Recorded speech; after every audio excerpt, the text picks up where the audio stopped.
La présidente de la CACL, au plus près des usagers de la régie communautaire de transport. Opération de com bien orchestrée ou réelle volonté d'améliorer le service.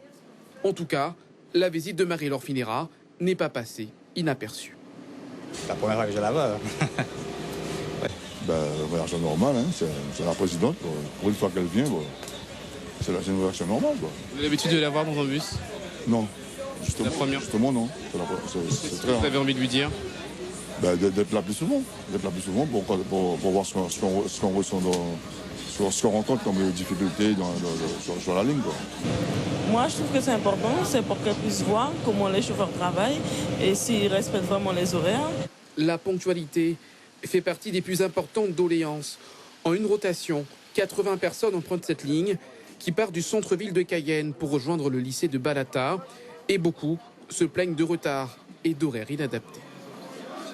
C'est pas à l'heure, et lorsqu'on veut arriver à l'heure au travail, c'est pas évident. Il y a beaucoup de retard et pendant les périodes d'examen, on n'arrive jamais à l'heure. Si on veut sortir, si on veut être à l'heure, par exemple, on a un rendez-vous à 9h, il faut qu'on sorte depuis 6h. Vu les horaires du bus, c'est un peu trop tôt pour nous aussi.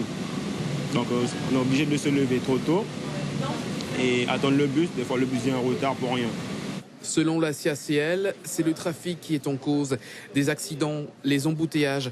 Mais la solution pourrait venir par la mise en place d'un nouveau système de bus avec des couloirs dédiés. La solution, c'est le BHNS. C'est ce sur lequel nous travaillons. Et je sais que tous les problèmes vont être réglés à l'arrivée de ce mode de transport. Le projet de 450 millions d'euros doit voir le jour d'ici 2020. En attendant, les usagers sont appelés à prendre leur mal en patience.